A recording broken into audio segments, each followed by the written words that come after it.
The European Union spent more on Russian energy imports last year than it sent as military aid to Ukraine. Now, despite loud rhetoric and claims of imposing sanctions against Moscow, the fact remains that European countries continue to remain heavily dependent on Russian energy and raw materials. And the figures alone tell the full story. According to a report by German publication Bild, this year alone, Russia is expected to collect approximately $22.7 billion from selling energy and other commodities to the European Union. And last year, Europe spent around $26 billion on Russian energy. In comparison, Europe committed around $24 billion in military aid to Kiev in 2024. While the European Union wants to champion Kiev's cause on the diplomatic front, their energy payments to Russia clearly tells a different story. In fact, back in March, US President Donald Trump had told the US Congress that Europe spent more money buying Russian oil and gas than they have spent on defending Ukraine. Europe has sadly spent more money buying Russian oil and gas than they have spent on defending Ukraine, by far. Think of that. They've spent more buying Russian oil and gas than they have defending. According to reports, Moscow's total revenue from oil, gas, coal and uranium could reach as high as $263 billion this year. Even though Europe has reduced its dependency, the region still sources around 19% of its gas from Russia, down from roughly 45% before 2022. Earlier this month, in an official release, the European Union said that it will end its dependency on Russian energy by stopping the import of Russian gas and oil and phasing out Russian nuclear energy. But in the same release, it also admitted, and I'm quoting here, in 2024, the EU saw a rebound in Russian gas imports, unquote. Further highlighting Europe's complex energy entanglement with Russia. At the start of this month, EU's Energy Commissioner Dan Jorgensen said that the Union aims to eliminate all Russian gas imports by the end of 2027. We ask member states to make mandatory national plans for phasing out Russian gas, nuclear fuel and oil. These plans need to be ready by the end of this year. We ban all imports of Russian gas under new contracts and existing spot contracts taking effect as of the end of this year. We ban remaining imports of Russian pipeline gas and LNG under existing long-term contracts by the end of 2027. But the question remains, will the European Union actually follow through on big promises to Ukraine?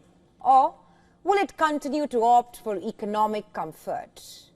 If you hate tidying up your home, a team at Stanford may have built your dream assistant. It's called Tidybot. It's an AI-powered robot that learns how you like your space organized.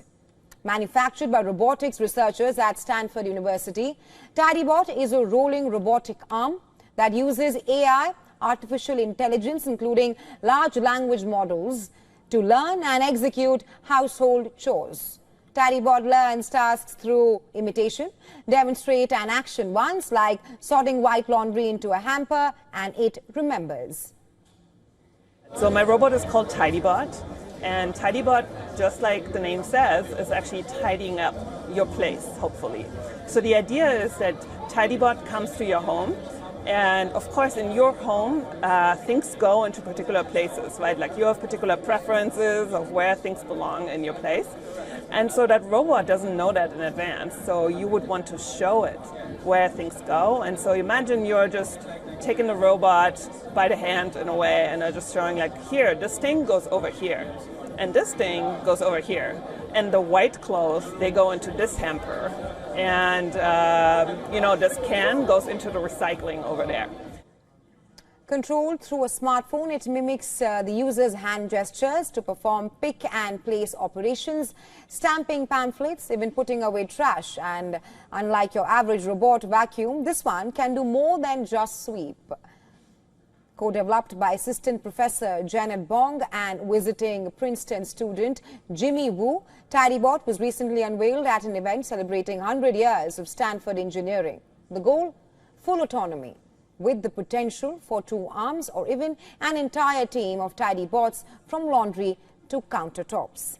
Tidybot is a part of a broader trend in robotics that is aiming to bring AI-powered assistants into homes.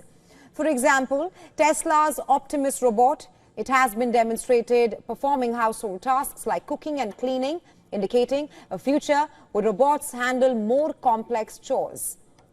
Further, companies like Roborock and EcoWax are also advancing in this space, making robots that can navigate homes, avoid obstacles, and perform tasks like vacuuming and mopping with increasing efficiency.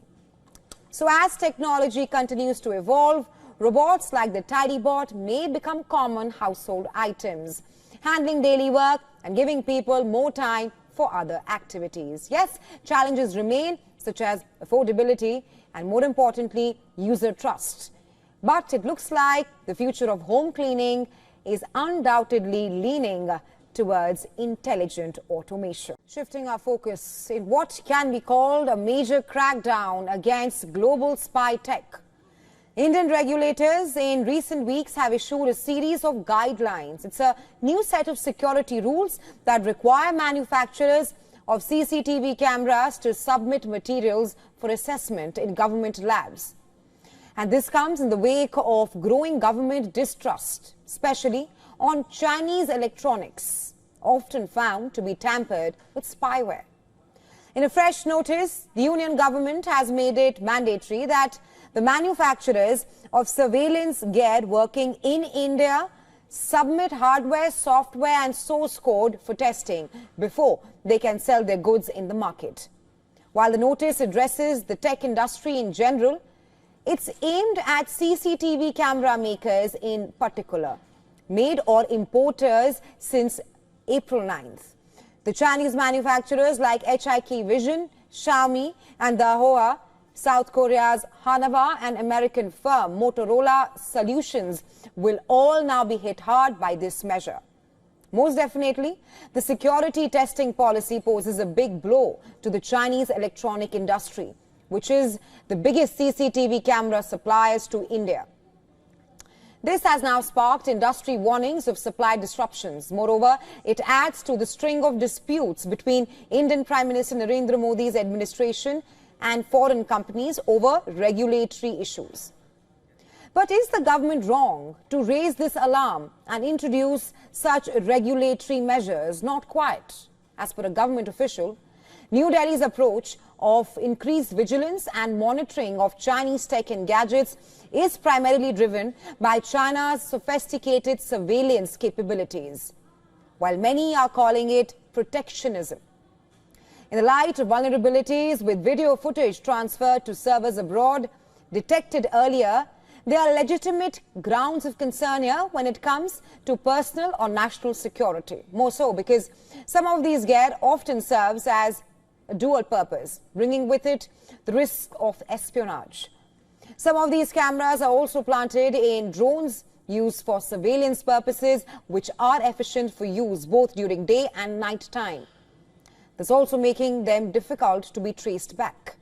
Only last year, Israeli operatives detonated planned blasts in pagers targeting Hezbollah in Lebanon, post which the Indian government issued a directive to weed out Chinese vendors from the supply chains of all forms of surveillance equipment. As a part of its security strategy, the government was set to fast-track the implementation of guidelines on CCTV cameras, which would allow players from trusted locations to sell in India. Not just that, after India-China tensions escalated on the border along the line of actual control in 2020, New Delhi banned many Chinese apps because of national security concerns again. Indigenous production and implementation was strongly encouraged. in a bid to reduce reliance on global firms. All said and done, it's hard to do without security gear, which explains the rising demand for such equipment in government and private offices, corporate houses, schools and residential areas. Over 250,000 CCTV cameras are installed in New Delhi, in India's national capital alone. And government measures like these can only be expected to offset the damage or the manipulations caused by these devices. While Asia is arming up its skies and waters, they are now entering a new era of military dominance. Countries are spending on weapons and military research is spiking latest technology and advanced equipment. All of this is now being incorporated to beef up security measures and also broaden industrial partnerships. As per a new study, the conflicts in Ukraine and West Asia and the escalating tensions between the global superpowers, US and China, may have a major impact on the security landscape of the Asia-Pacific. One that may give rise to a series of defense industrial partnerships, and its assessment is spot on. We'll tell you why in just a bit. The study says between 2022 and 2024, spending on defense procurement and research and development rose $2.7 billion to reach $10.5 billion among Southeast Asia's key nations of Indonesia, Malaysia, the Philippines, Singapore, Thailand and Vietnam, thus marking a spike from earlier.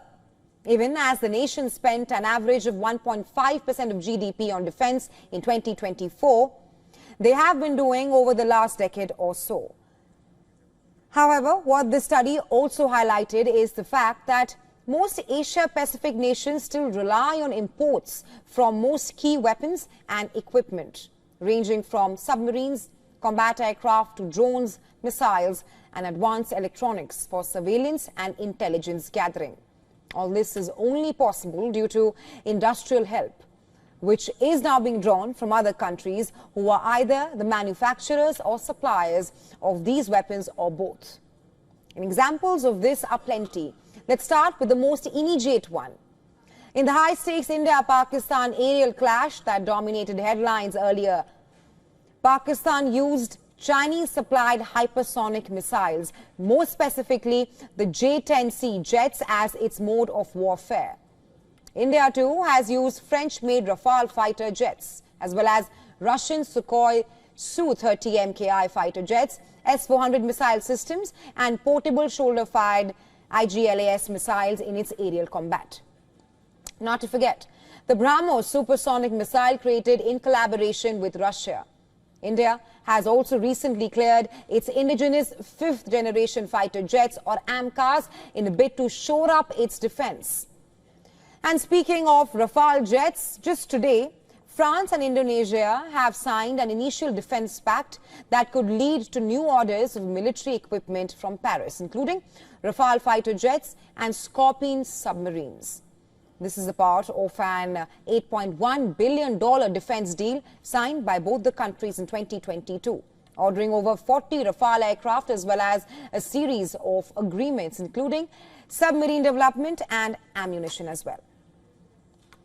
To serve this vision, this partnership of sovereignty and these balances, we have consolidated in recent years an unprecedented bond in defense and security, and I am pleased that the letter of intent signed today can open up a new perspective with new orders for Rafale, Scorpion, and light frigates, as well as consolidated joint exercises. You recalled the importance of recent exercises, joint training, and here too, a stronger intimacy between our armed forces. Well, just weeks ago, the US unveiled details about its upcoming sixth-generation fighter jet, the F-47, and its accompanying drone fleet, seen as a direct counter to China's own sixth-generation fighter prototypes, the J-36 and J-50. Apart from this, the annual Shangri-La Dialogue Defense Meet to be held in Singapore this weekend will also see industrial partners teaming up. Trump's security policies and the regional tension over Taiwan and the disputed busy waterway of the South China Sea will also be under discussion. Meanwhile, Saudi Arabia and the United Arab Emirates or UAE are increasingly making inroads even as European countries and companies have an upper hand in terms of regional dominance. This indicates an increasing pattern of collaboration and cooperation, which will seemingly dominate defense ties this decade. However, it's not without challenges. Given the nature of exports of these weapons, the underlying strategy that guides such a tie-up, and the evolving geopolitical dynamics between countries, Russia-China ties warming up could change the game altogether for regional players, including India, which is where insights such as this can come handy for better preparedness.